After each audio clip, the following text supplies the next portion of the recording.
6016 వరకు పెంచుతామని చెప్పారు. ఆరోగ్య బీమా కవరేజీని కూడా పెంచుతామని చెప్పారు. ప్రభుత్వం ఏర్పడిన 6 నుంచి 7 నెలల తర్వాత, ప్రభుత్వం ఏర్పడ్డ తర్వాత పాత్రికేయ మిత్రులు యావత్ తెలంగాణ ప్రజలందరినీ కూడా కోరుతా ఉన్నా, వారు మేనిఫెస్టోలో చెప్పింది ప్రభుత్వం ఏర్పడ్డ తర్వాత 6 నుంచి 7 నెలల తర్వాత బీఆర్ఎస్ హామీలు కార్యరూపం దాలుస్తాయని చెప్పారు. 2018లో ఇంతకుముందు చెప్పినట్టు మేనిఫెస్టోలో పొందుపరిచిన తమ ప్రభుత్వం 90% సామాజిక కార్యక్రమాలను నిర్వహించడం జరిగిందని చెప్పిండ్రు. వాస్తవం ఎంత ఉందో ప్రజలు గమనించిన కనుకనే మార్పు కోరిండ్రు.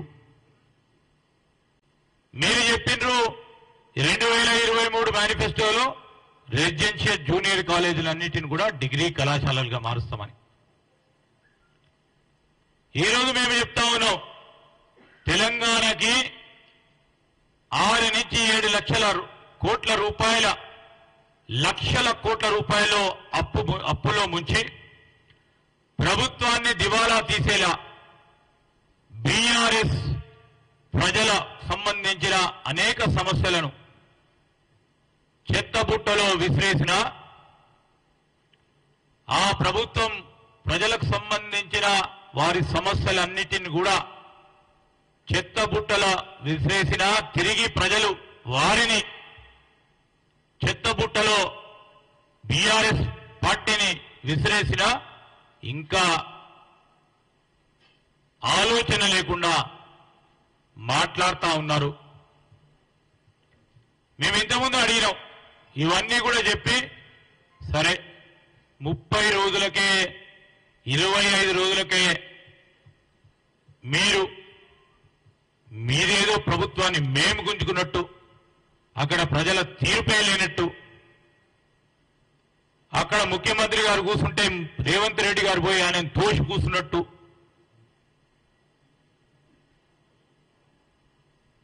ఈ విధమైన ప్రవర్తన చూపెట్టకుండా మీరు చేస్తా ఉన్న అనేక ఆరోపణలకు సంబంధించి మేము మేనిఫెస్టోలో పెట్టిన ప్రతి అంశాన్ని కూడా, ఆనాడు కాళేశ్వరం ప్రాజెక్టుకు సంబంధించిన అవినీతి ఉంది, మేనిఫెస్టోలో చూడండి జ్యుడిషియల్ ఎంక్వైరీ చేస్తామన్నాం. ముఖ్యమంత్రి గారు కానీ సాగునీటి మంత్రి గారు ఉత్తమ్ కుమార్ రెడ్డి గారు కూడా ఈరోజు జ్యుడిషియల్ ఎంక్వైరీ వేయటం జరిగింది. మీరు చెప్తా ఉన్నారు ప్రజలకు సంబంధించిన తలసరి ఆదాయం పెరిగిందని. ఈరోజు ప్రజలకు సంబంధించి, తెలంగాణ ప్రజలకు సంబంధించి తలసరి ఆదాయం పెరిగితే ఇంకా 1 కోటి కుటుంబాలు దారిద్ర్య దిగువ రేఖన బీపీఎల్ కింద ఎలా ఉంటాయి? మీరు వీటన్నిటి విషయంలో ప్రధానంగా ఆలోచన చేసి ముందుకెళ్లాల్సిన సందర్భాన్ని కూడా గుర్తు చేస్తా ఉన్నాం. ఈరోజు మీ అందరికీ కూడా తెలుసు, పార్లమెంట్ ఎన్నికల తర్వాత బీఆర్ఎస్ పార్టీ అడ్రస్ గల్లంతైతుందనే భయాందోళనతో పార్టీని రక్షించుకోవాలి, ఆ కుటుంబాన్ని రక్షించుకోవాలని చేస్తా ఉన్న ఈ తంటాలు, ప్రయత్నాలు ప్రజలు గమనిస్తా ఉన్నారు. మీరు రిలీజ్ చేసిన ఈ బుక్లెట్ వల్ల బీఆర్ఎస్ పార్టీ తన పరువు తాను తీసుకున్నట్టు కనబడతా ఉంది. ఈరోజు పార్లమెంట్ లో బీఆర్ఎస్ పార్టీ తరఫున పోటీ చేసే అభ్యర్థులు లేకపోవడంతో ఏ విధమైన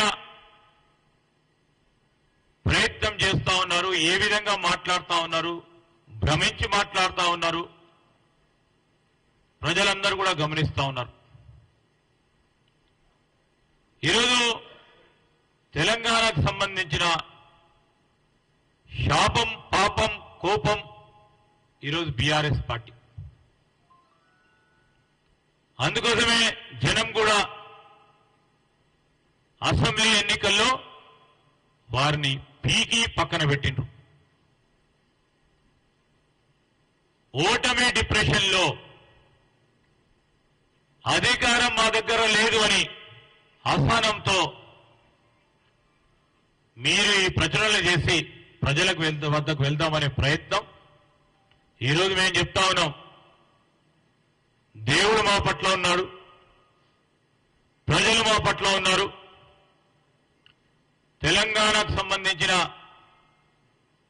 పేదవారి ముఖాల్లో, సామాన్య ప్రజానికాని ముఖాల్లో ఈ 5 సంవత్సరాల కాలం పాటు ప్రతినిత్యం చిరునవ్వు చూడాలని చేసే మా ప్రయత్నంలో మీరు ఎన్ని ఇబ్బందులు పెట్టినా రాబోయే కాలంలో, మీరు ఎన్ని అవరోధాలు సృష్టించినా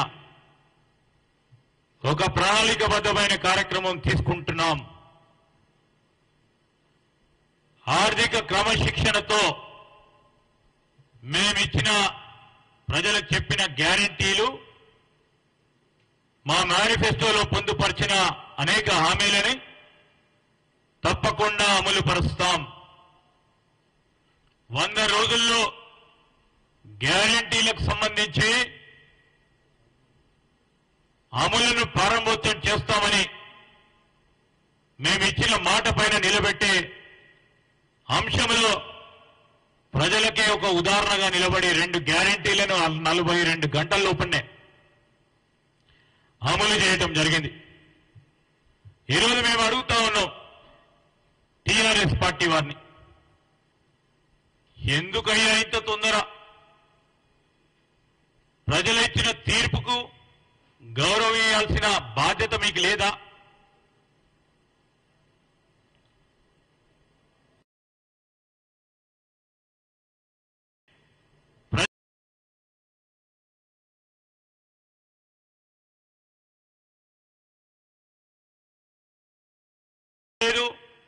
ఎందుకు చేయలేకపోయినావు అని బేరీజు చేసుకోవాల్సిన సందర్భము, సమయంలో మా మేనిఫెస్టోలో పెట్టిన గ్యారంటీలను, హామీలను పై విరుచుకుపడ్డే సమయంలో మీ పార్టీని చక్కదిద్దుకునే ప్రయత్నం చేయండి. ఇప్పటికైనా ప్రతిపక్షం అంటే కూడా ఆ పాత్రలో ఏ పాత్ర నిర్వహించాలో ఆలోచన చేయలేని రాజకీయ డొల్లతనముతో పార్టీ పోతా ఉంటే దీనికి మీరు ప్రజలిచ్చిన తీర్పుకు క్షమాపణ చెప్పాల్సిన అవసరం ఉంటుందని మేము బీఆర్ఎస్ పార్టీ వారిని డిమాండ్ చేస్తా ఉన్నాం. ఈరోజు మేము 6.5 కోట్ల మహిళా సోదరులకి, అక్కలకి, చెల్లెలకి